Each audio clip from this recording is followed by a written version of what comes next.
الحمد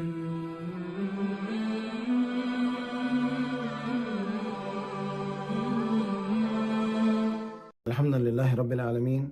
الصلاة والسلام على أشرف الأنبياء والمرسلين وعلى آله وأصحابه وأهل بيته ومن اتبع سنته أجمعين. أعوذ بالله من الشیطان الرجیم، بسم اللہ الرحمن الرحیم۔ آج اللہ سبحانہ وتعالیٰ کے فضل و کرم سے سورہ اعراف کی آیت نمبر 172 سے 206 تک کے انشاءاللہ تلاوت کریں گے، اور اس کے معنی اور مفہوم پہ ذکر ہوگا۔ تو اللہ سبحانہ وتعالیٰ قبول و منظور فرمائے۔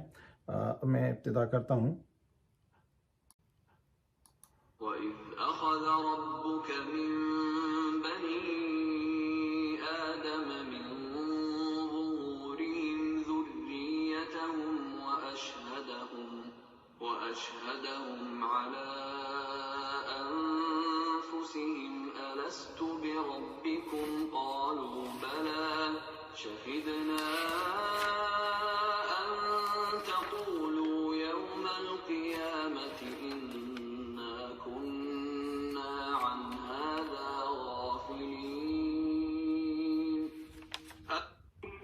تمہارے پروردگار نے بنی آدم سے یعنی ان کی پیٹھوں سے ان کی اولاد نکالی تو ان سے خود ان کے مقابلے میں اقرار کرا لیا، یعنی ان سے پوچھا کہ کیا میں تمہارا پروردگار نہیں ہوں؟ وہ کہنے لگے کیوں نہیں، ہم گواہ ہیں کہ تو ہمارا پروردگار ہے۔ یہ اقرار اس لیے کرایا تھا کہ قیامت کے دن کہیں یوں نہ کہنے لگو کہ ہم کو تو اس کی خبر ہی نہ تھی۔ أَوْ تَقُولُوا إِنَّمَا أَشْرَكَ آبَاؤُنَا مِن قَبْلُ وَكُنَّا ذُرِّيَّةً مِّن بَعْدِهِمْ أَفَتُهْلِكُنَا بِمَا فَعَلَ الْمُبْطِلُونَ۔ یا یہ نہ کہو کہ شرک تو پہلے ہمارے بڑوں نے کیا تھا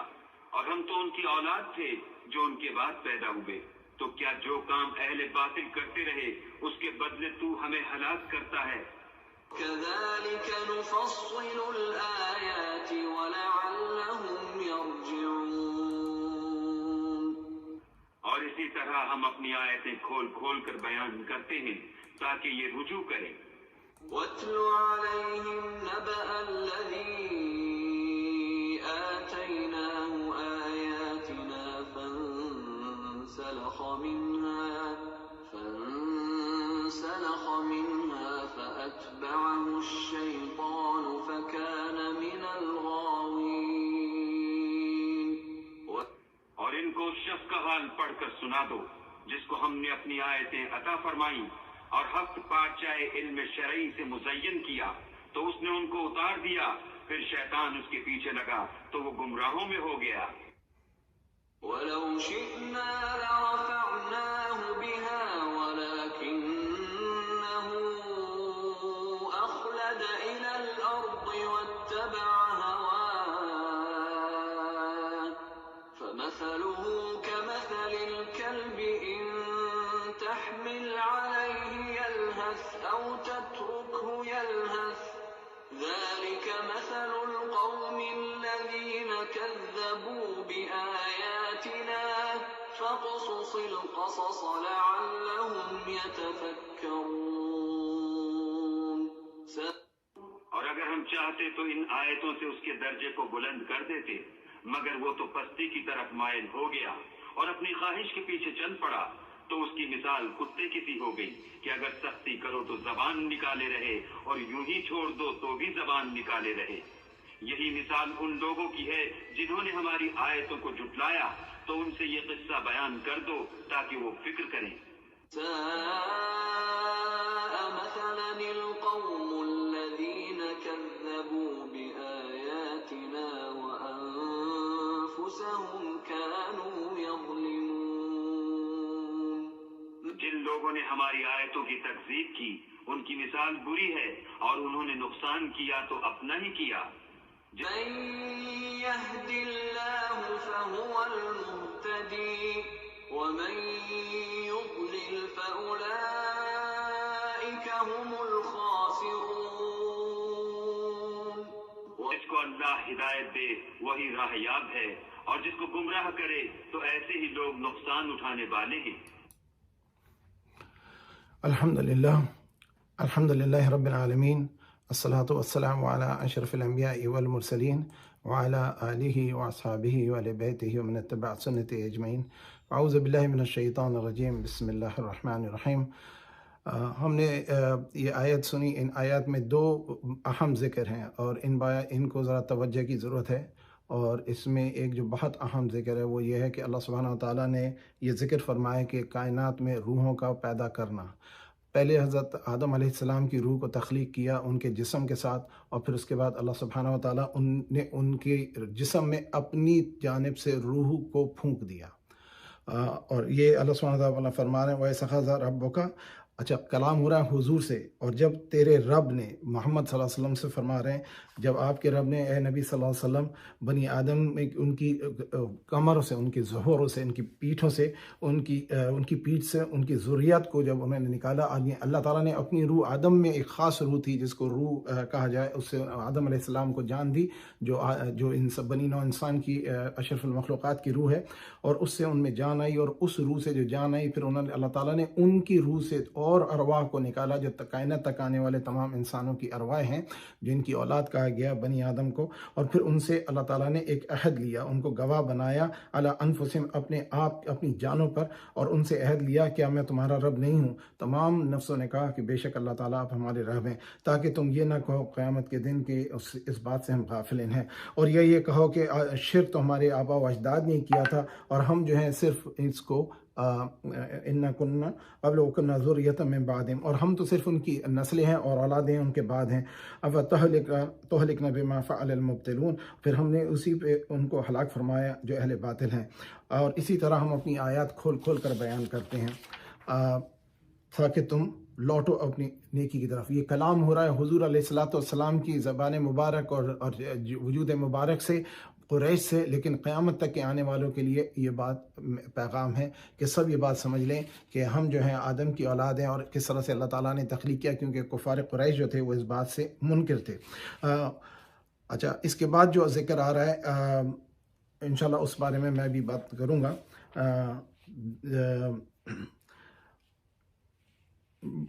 بلعم بن باعورہ کا ذکر ہے، ایک اللہ کا ولی کہا جاتا ہے جس کو، ایک وہ شخص تھا۔ تو یہ ذریت کے بارے میں جو آدم علیہ السلام کی ارواح کو جو ذکر ہے، اس بارے میں تھوڑی احادیث سے جو وضاحت ہے، اور مفسرین جس کے بارے میں لکھا ہے کہ روحوں کے جھنڈ اللہ تعالیٰ نے جو تخلیق فرما دی آدم علیہ السلام کی روح سے نکالے تھے، اور وہ تمام کے تمام عالم ارواح میں ہوتے ہیں۔ 4 مہینے 10 دن میں جب بچہ ماں کے پیٹ میں وجود پا لیتا ہے تو زندگی تو ہوتی ہے لیکن روح نہیں ہوتی۔ روح جو ہے وہ آتی ہے 4 مہینے 10 دن بعد۔ جب 4 مہینے 10 دن بعد یہ روح کا وجود ہوتا ہے تو اس کو پھر انسان کہا جاتا ہے۔ اسی لیے اس میں ایک میڈیکل پوائنٹ بھی ہے کہ اسلام میں اگر ارلی ابارشن اور مس کیریج ہو جائے تو اس کو وہ نہیں سمجھا جاتا، جیسے امریکہ میں لیٹ ٹرم ابارشن ہوتا ہے، اسلام میں اس کی اجازت نہیں ہے۔ لیکن اگر پہلے 3 مہینے میں عموماً ایسا ہوتا ہے اگر بچے میں کوئی ڈیفیکٹ ہو تو عموماً مس کیریج ہو جاتا ہے۔ جو خود بخود ہو جائے اس کو مس کیریج کہتے ہیں، جو ڈاکٹر کے ساتھ کرایا جائے اس کو ابارشن کہا جاتا ہے۔ یہ بات ذرا تھوڑی میڈیکل ٹرم میں سمجھ لینے کی۔ تو یہ اس ذکر سے یہ بات پتہ لگی کہ ہر روح کے ساتھ جب کبھی ہم ملتے ہیں تو ان دنیا میں آپ نے دیکھا ہوگا کچھ لوگوں سے آپ ملتے ہیں، آپ کی بڑی ایک دم لگتا ہے کہ بڑی انسیت ہو گئی، بڑی شفقت ہو گئی، محبت ہو گئی، لیکن کچھ لوگوں سے آپ ملتے ہیں تو آپ کا مزاج نہیں ملتا، آپ کہتے ہیں یار اس آدمی سے اپنا پیچھا چھوڑا۔ تو یہ مزاجوں کا ملنا کہتے ہیں کہ اس میں مفسرین کہتے ہیں کہ یہ وہ ہے کہ جب روحیں عالم ارواح میں ساتھ تھیں تو وہ ایک دوسرے سے ان سے انسیت ہوتی ہے، تو دنیا میں جب وہ ملتے ہیں تو ایک دوسرے کو اپنا قرب اور اپنا قریب بھائی سمجھتے ہیں۔ اور اس بات کو بھی سمجھ لیا جائے کہ اب ہم تو یہ کہتے ہیں ہمیں تو یاد نہیں ہے یہ عہد اللہ تعالیٰ سے کس نے کیا اور کب کیا۔ اس کا جواب یہ ہے، جو علماء نے جو اس طرح سے مفسرین نے بیان کا فرمایا ہے، اس کا جواب یہ ہے کہ ہر ذات، ہر انسان، ہر شخص ہر حالت میں اللہ تعالیٰ سے کی تلاش میں، چاہے وہ مسلمان ہو چاہے وہ غیر مسلم ہو، وہ ایک خدا ڈھونڈتا ہے، اور اس خدا کو ڈھونڈنا جو ہے وہ یہی اس کی طلب ہے خدا کی۔ اب لوگوں کے اندر ابھی جب یہ کووڈ کی بیماری کا وبال پھیلا تو بہت سے لوگ مذہبوں کی طرف راغب ہو گئے۔ جب آپ نے دیکھا کہ سیکنڈ ورلڈ وار میں جب روس کی فوج جو ہار رہی تھی اور لوگ بہت بری طرح سے اس میں پریشان تھے، تو انہوں نے کیا کیا، انہوں نے اس نے آپ کے مارک اور اسٹالن نے کہا کہ اپنے تمام گرجا گھر اور عبادت گاہیں کھول دو اور لوگ وہاں جا کر خدا سے عبادت کریں اور مانگیں اس جنگ سے پناہ۔ تو ایسا ہوتا ہے کہ جب انسان پہ پریشانیاں مصیبت آتی ہیں تو وہ رجوع کرتا ہے اللہ تعالیٰ کی طرف، اور یہ ایک نشانی ہے کہ جب لوگ شیطان سے پناہ مانگتے ہیں، مومن کا یہ ہوتا ہے کہ جب بھی اس کے ساتھ کوئی پریشانی کا معاملہ ہوتا ہے تو وہ اللہ کی طرف رجوع کرتا ہے، اور یہ اس کی نشانی ہے۔ ورنہ شیطان اور شیطانی صفت کے لوگ جو ہیں وہ اپنی طرف باغی ہوتے جاتے ہیں، اور اللہ تعالیٰ دونوں حالات میں انسان کو آزماتے ہیں۔ تو یہ اس بات کی طرف ہم سمجھ لیں۔ پھر اس کے بعد ذکر آتا ہے کہ وہ ایک شخص تھا بلعم بن باعورہ۔ بلعم بن باعورہ، میں جو اس بات کو تفسیر کو سمجھ سکا ہوں، جو جہاں جہاں بار بار مقامات پہ ذکر آتا ہے کہ موسیٰ علیہ السلام کی قوم کو اللہ تعالیٰ نے حکم فرمایا وَإِذْ قُلْنَا ادْخُلُوا هَٰذِهِ الْقَرْيَةَ فَكُلُوا مِنْهَا حَيْثُ شِئْتُمْ رَغَدًا وَادْخُلُوا الْبَابَ سُجَّدًا وَقُولُوا حِطَّةٌ نَغْفِرْ لَكُمْ خَطَايَاكُمْ سَنَزِيدُ الْمُحْسِنِينَ فَبَدَّلَ الَّذِينَ ظَلَمُوا قَوْلًا غَيْرَ الَّذِي قِيلَ لَهُمْ فَأَنزَلْنَا عَلَى الَّذِينَ رِجْزًا مِّنَ السَّمَاءِ بِمَا كَانُوا يَفْسُقُونَ۔ یہ آیت نازل ہوئی تھی بنی اسرائیل قوم پہ، اور یہ لگتا ہے یہ اس قوم سے متعلق ہوئی تھی جب اس کے لیے موسیٰ علیہ السلام کو حکم ہوا تھا کہ اپنی قوم کو اس جگہ لے جاؤ، اس مقام پہ۔ جب وہ وہاں پہنچے تو ان کی قوم کے لوگوں نے منع کر دیا کہ ہم تو نہیں جائیں گے، موسیٰ آپ جانا ہے تو چلے جائیں۔ تو یہ ایک قوم کی طرف سے آتا ہے، لیکن اس قوم کے لوگوں کو جب یہ اندازہ ہوا، یہ ممکن ہے کوئی اور بھی ہو، لیکن جہاں تک کہ میں سمجھاؤں، میں آپ کو اپنے فہم کی بات بتا رہا ہوں، ورنہ کوئی اور قوم نہیں ہے جہاں پہ موسیٰ علیہ السلام کی قوم گئی ہو اور ان لوگوں سے ان کا کوئی ایسا موازنہ ہوا ہو۔ تو اس قوم میں ایک عالم تھا، اور جس کو کہا جاتا ہے کہ کوئی بڑا ولی اللہ تھا، جو مستجب الدعوات تھا، جس کی ہر دعا قبول ہوتی تھی، اور لوگ اس کو مانتے بھی تھے، کیونکہ اللہ تعالیٰ نے اس کا ذکر کچھ اس طرح سے بیان فرمایا ہے کہ یہ آدمی ایسا تھا کہ جس کو ہدایت ملی ہوئی تھی، اور جس کو اللہ تعالیٰ فرما رہے ہیں حضور سے اُتْلُ عَلَيْهِمْ نَبَأَ الَّذِينَ آتَيْنَاهُمْ آيَاتِنَا فَنَسْلَخَ مِنْهَا فَاتَّبَعَ الشَّيْطَانَ۔ تو اس نے جو چیز اللہ تعالیٰ نے اس کو جو آیات دی تھی، نشانیاں دی تھی، اس نالائق انسان نے اس کو چھوڑ کر کے اور اس گمراہی کو شیطان کی پکڑ لیا، اور وہ جو اس کے حق میں پھر بہتر نہیں ہوئی۔ تو اب اس بات کو ہمیں سمجھنے کی ضرورت ہے کہ ایک آدمی اللہ کا ولی ہو سکتا ہے، ایک آدمی بہت بڑا نیک اور بڑا مستجیب دعوات ہو سکتا ہے، لیکن نبیوں کے مقابلے میں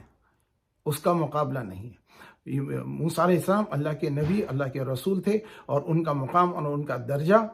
اس آدمی سے بہت بلند تھا۔ اور اسی طرح سے ہم دیکھتے ہیں کہ جس طرح سے ابو لہب نے جب حضرت نبی علیہ السلام کے بارے میں گستاخی کی، تو اللہ سبحانہ و تعالیٰ نے قرآن میں نازل فرما دیا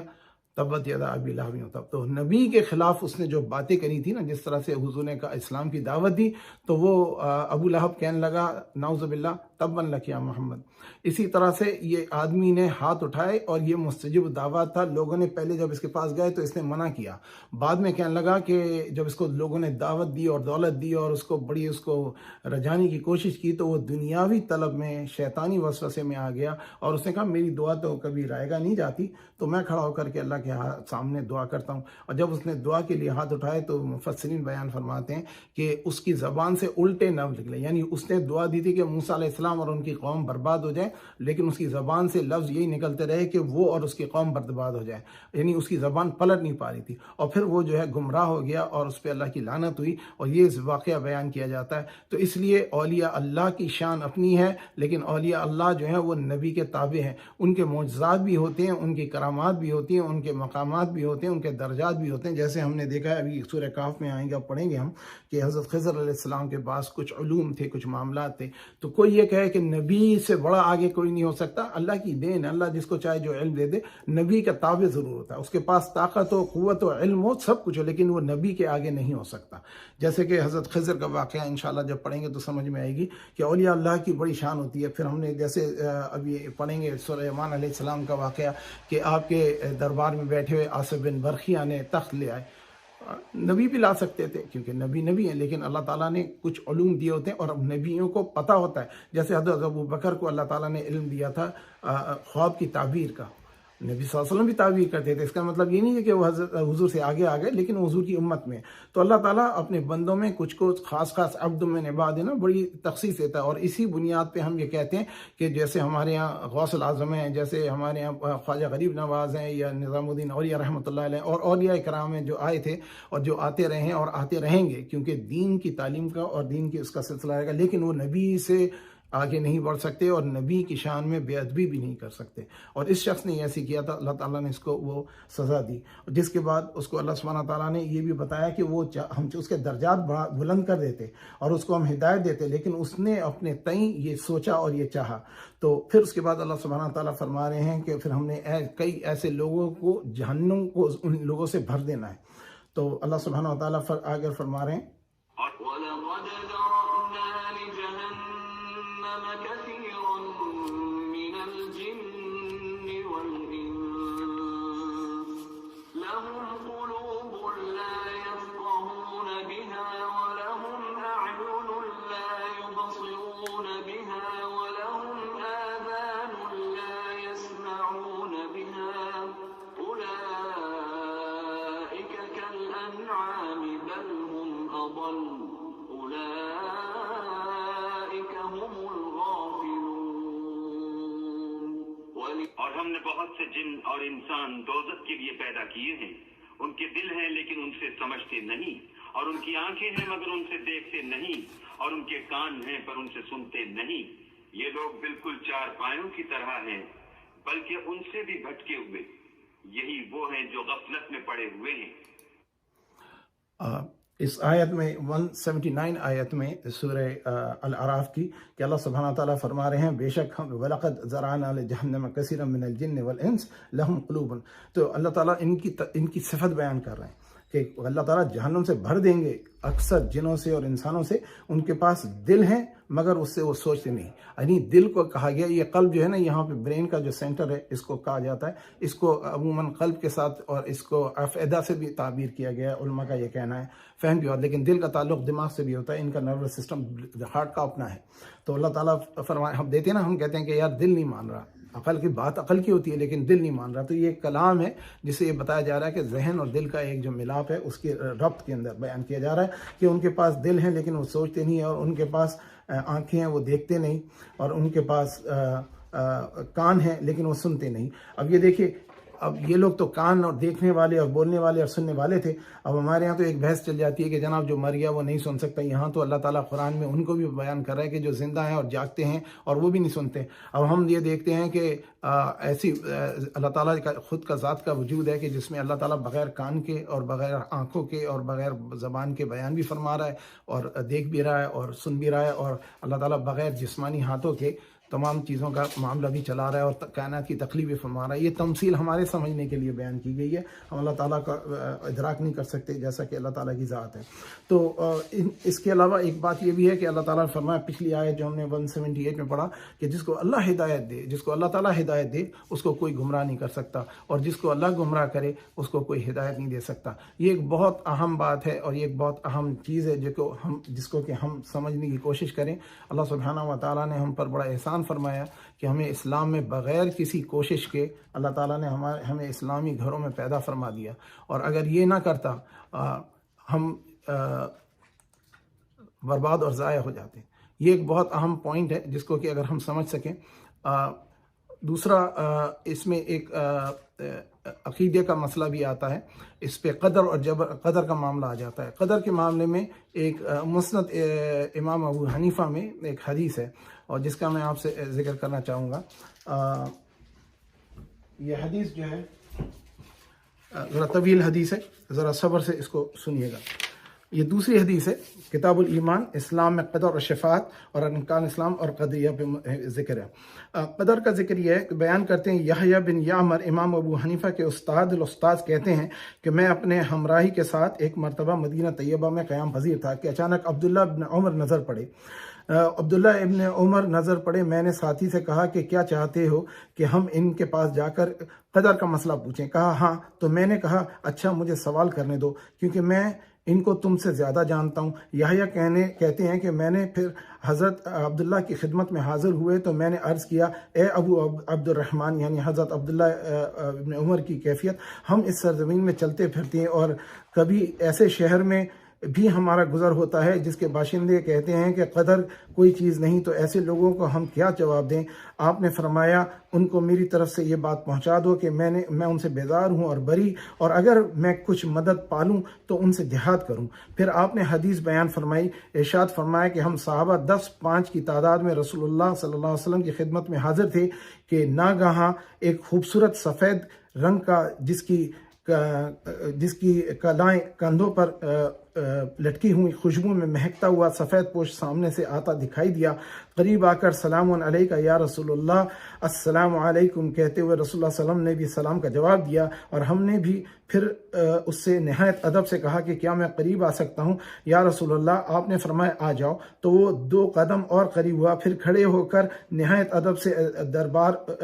دوبارہ پوچھا، کیا اور قریب حاضر ہوں یا رسول اللہ؟ آپ نے فرمایا ہاں قریب آ جاؤ، تو وہ قریب آن بیٹھا اور اپنے گھٹنے حضرت کے گھٹنوں سے جوڑ لیے، پھر بولا مجھے ایمان کی حقیقت بتائیے۔ آپ نے فرمایا ایمان یہ ہے کہ تو اللہ پر ایمان لائے، اس کے فرشتوں پر، اس کی کتابوں پر اور اس کے رسولوں پر، اور اس پر کہ بروز قیامت اس سے ملاقات ہوگی قیامت کے دن پر، اور اس پر جو تقدیر بھلی ہے یا بری وہ اللہ ہی کی طرف سے ہے۔ اس نے کہا صدق، سچ فرمایا آپ نے۔ حضرت عبداللہ کہتے ہیں کہ اس کا صدقہ کہنا اور رسول اللہ صلی اللہ علیہ وسلم کی تصدیق کرنا ہمارے لیے حیرانی کا سبب ہوا، کیونکہ اسے یہ معلوم ہوا کہ وہ پہلے سے جانتا ہے۔ پھر کہنے لگا شرائع اسلام بتائیے وہ کیا ہے؟ آپ نے فرمایا نماز پڑھنا، زکوٰۃ دینا، حج کرنا، حج بیت اللہ کرنا، اور اگر وہاں جانے کی استطاعت رکھتا ہو رمضان کے روزے رکھنا، اور غسل جنابت کرنا۔ جنابت یعنی جب آدمی طہارت سے نکل جائے تو غسل کرنا، اپنے میاں بیوی کے تعلقات کے بعد جس کو جنابت کہا جاتا ہے۔ اس نے پھر کہا صدقتا، سچ کہا آپ نے۔ ہم کو اس کے قول کی صدقتا پر پھر تعجب ہوا، پھر بولا مجھے احسان کی حقیقت بتلائیے کہ وہ کیا ہے؟ آپ نے فرمایا احسان یہ ہے کہ تو ہر عمل کو اس حالت سے سر انجام دے کہ گویا تو اللہ تعالیٰ کو دیکھ رہا ہے۔ اگر تجھ کو یہ حالت نصیب نہ ہو تو کم از کم یہ خیال کر کہ وہ تجھ کو دیکھ رہا ہے۔ اس نے کہا اگر میں نے ایسا کیا تو کیا میں محسن ہوں؟ آپ نے فرمایا بے شک۔ کہنے لگا سچ فرمایا آپ نے۔ پھر اس نے کہا کہ مجھ کو قیامت کا حال بتلائیے کہ وہ کب آئے گی۔ آپ نے فرمایا جس سے سوال کرتے ہو اس بارے میں سائل سے زیادہ نہیں جانتا، البتہ اس کے چند نشانیاں ہیں۔ پھر آپ نے فرمایا کہ ان چیزوں کو اللہ تعالیٰ ہی جانتا ہے کہ قیامت کب آئے گی، بارش کب ہوگی، عورت کے رجم میں کیا ہے اور عورت کے رحم میں کیا ہے، کل انسان کیا کرے گا، اور یہ کہ انسان کس جگہ مرے گا۔ البتہ اللہ تعالیٰ ہی ان کو جاننے والا ہے اور ان سے باخبر ہے۔ اس نے کہا سچ کہا آپ نے، اور یہ کہہ کر ہمارے سامنے سے وہ واپس پلٹ گیا۔ نبی علیہ الصلوۃ والسلام نے ارشاد فرمایا ذرا بلانا اس آدمی کو، ہم اس کے نشان قدم پر دوڑے مگر ہم اس کا کچھ پتہ نہ لگا چلا، اور نہ سمجھے کہ کدھر غائب ہو گیا۔ یہی بات ہم نے نبی صلی اللہ علیہ وسلم سے کہی۔ آپ نے فرمایا کہ یہ جبریل علیہ السلام تھے، تم کو تمہارے دین کی باتیں سکھانے آئے تھے۔ اللہ تعالیٰ کی قسم ہے کہ اس موقع کے علاوہ وہ جب بھی کسی صورت میں نمودار ہوئے میں نے ان کو پہچان لیا۔ تو یہ ذکر اس طرح سے بیان ہوا ہے کہ قدر اللہ تعالیٰ کے ہاتھ میں ہے کہ کون ہدایت پائے گا اور کون گمراہ ہوگا، اور اس پہ ایمان لانا ہمارے ساتھ لازم ہے۔ تو اگلی آیات کو سنتے ہیں اور ان سے استفادہ کرتے ہیں۔ اب دیکھیے اللہ تعالیٰ کے اسماء الحسنہ کا ذکر آنے والا ہے، اور اللہ تعالیٰ کے سارے نام خوبصورت ہیں، اور ہمارے لیے یہ ہے کہ ہم ان کو سنیں اور ان سے جو نام مانے اللہ کے ناموں کو ہم اس سے اعتراض کریں۔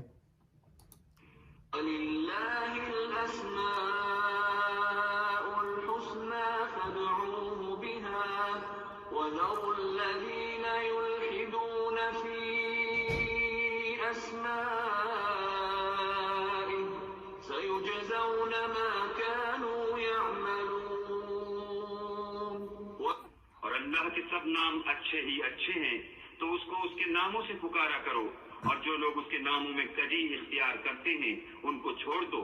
وہ جو کچھ کر رہے ہیں ان قریب اس کی سزا پائیں گے۔ ممن خلقنا أمة يهدون بالحق وبه يعدلون۔ اور ہماری مخلوقات میں سے ایک وہ لوگ ہیں جو حق کا رستہ بتاتے ہیں اور اسی کے ساتھ انصاف کرتے ہیں. والذين كذبوا بآياتنا سنستدرجهم من حيث لا يعلمون. اور جن لوگوں نے ہماری آیتوں کو جھٹلایا ان کو بتدریج اس طریق سے پکڑیں گے کہ ان کو معلوم ہی نہ ہوگا. أملي لهم إن كيدي متين. اور میں ان کو مہلت دیے جاتا ہوں، میری تدبیر بڑی مضبوط ہے. کیا ولم يتفكروا ما بصاحبهم من جنة إن هو إلا نذير مبين. کیا انہوں نے غور نہیں کیا کہ ان کے رفیق محمد صلی اللہ علیہ وآلہ وسلم کو کسی طرح کا بھی جنون نہیں ہے، وہ تو ظاہر ظہور ڈر سنانے والے ہیں. کیا ولم ينظروا في ملكوت السماوات والأرض وما خلق الله من شيء وأن عسى أن يكون قد اقترب أجلهم فبأي حديث بعده يؤمنون. کیا انہوں نے آسمان اور زمین کی بادشاہت میں اور جو چیزیں اللہ نے پیدا کی ہیں ان پر نظر نہیں کی اور اس بات پر خیال نہیں کیا کہ عجب نہیں ان کی موت کا وقت نزدیک پہنچ گیا ہو تو اس کے بعد وہ اور کس بات پر ایمان لائیں گے؟ من يضلل الله فلا هادي له ويذرهم في طغيانهم يعمهون. جس شخص کو اللہ گمراہ کرے اس کو کوئی ہدایت دینے والا نہیں اور وہ ان گمراہوں کو چھوڑے رکھتا ہے کہ اپنی سرکشی میں پڑے بہکتے رہیں. يسألونك عن الساعة أيان مرساها قل إنما علمها عند ربي لا يجليها لوقتها إلا هو ثقلت في السماوات والأرض لا تأتيكم إلا بغتة يسألونك كأنك حفي عنها قل إنما علمها عند الله ولكن أكثر الناس لا يعلمون. قل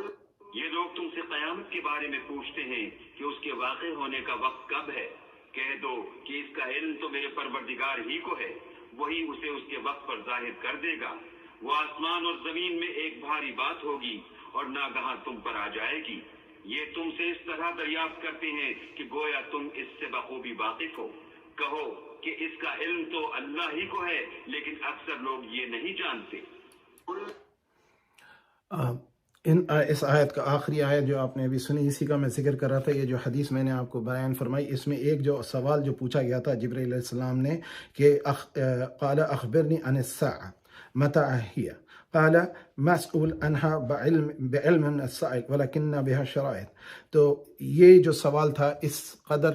کہ قیامت کا کب ہوگا، کہ کب آئے گی، تو حضور علیہ الصلوۃ والسلام نے اس وقت جب یہ سوال ہوا تھا تو اللہ سبحانہ و تعالیٰ نے حضور کے پاس جتنا غیب کا علم دیا تھا اس کے مطابق صحابہ کو سمجھانا تھا. کیونکہ اکثر لوگ پوچھتے تھے، قریش والے پوچھتے تھے کہ جی آپ تو ہمارے قبیلے کے آدمی ہیں، ہمیں بتا دیں کہ قیامت کب آئے گی. تو حضور علیہ الصلوۃ والسلام فرماتے تھے کہ یہ اس کا علم تو اللہ کے پاس ہے. اور صحابہ میں بھی تشویش ہوتی تھی، یہ سوال پوچھنا چاہتے تھے لیکن پوچھ نہیں پاتے تھے. تو صحابہ کے لیے اللہ تعالیٰ نے جبرائیل علیہ السلام کو اس طرح سے ایک سوال پوچھنے والا بنا کر بھیجا. جب انہوں نے یہ سوال کیا تو حضور علیہ الصلوۃ والسلام نے فرمایا کہ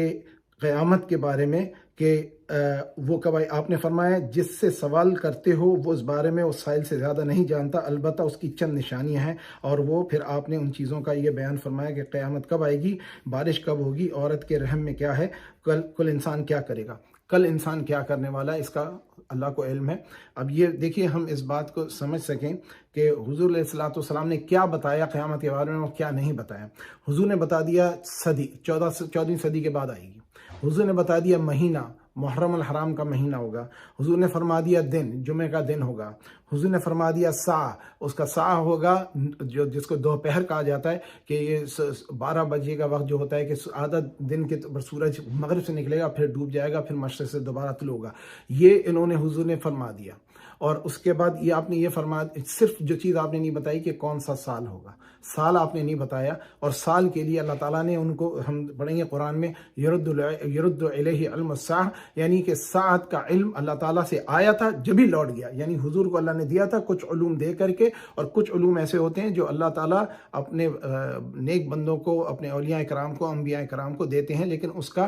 خبر ہر آدمی کو نہیں دی جاتی، اور اس کی خبر نہ دینا ان کی حکمت ہوتی ہے۔ تو یہ سوال جو تھا، یہ ایک سوال ایسا تھا جو کہ ایک فطری انسان پوچھتا ہے، اس میں کوئی اختلاف نہیں ہے، لیکن اہل ایمان کے لیے یہ سوال ہے۔ ایک صحابی نے پوچھا کہ یا رسول اللہ متى الساعہ، تو آپ نے فرمایا ما اعتدنا لها، تو حضور نے پسند نہیں فرمایا کہ تو یہ سوال کرے، تو آپ نے اس کو پلٹ کے سوال کیا کہ تو نے اس کی تیاری کیا کی ہے؟ تو صحابی کہنے لگے یا رسول اللہ کوئی بہت زیادہ میں نے نوازے اور نفل اور عبادات اور حسنات اور خیرات تو نہیں کیے، لیکن ہاں میں اللہ اور اس کے رسول سے محبت کرتا ہوں۔ تو حضور علیہ الصلوۃ والسلام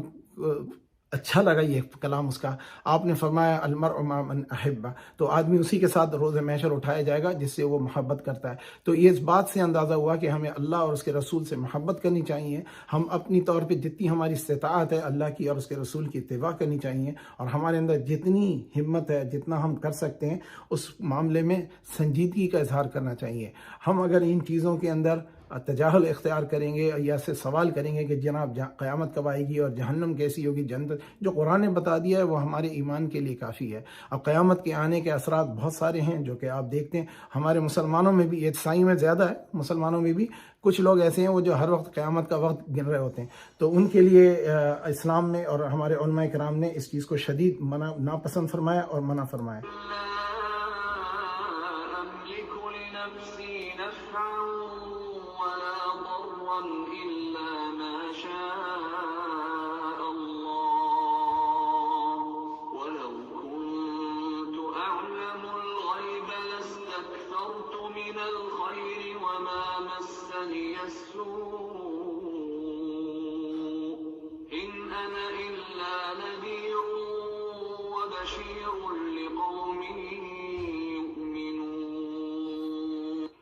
کہہ دو کہ میں اپنے فائدے اور نقصان کا کچھ بھی اختیار نہیں رکھتا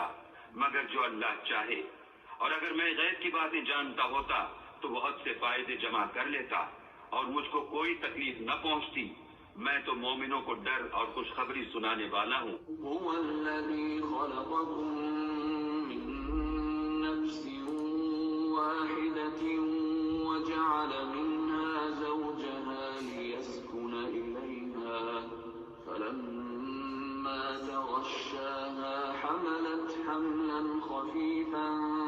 فمرت به فلما أثقلت دعوا الله ربهما لئن آتيتنا صالحا لنكونن من الشاكرين۔ وہ اللہ ہی تو ہے جس نے تم کو ایک شخص سے پیدا کیا اور اس سے اس کا جوڑا بنایا تاکہ اس سے راحت حاصل کرے،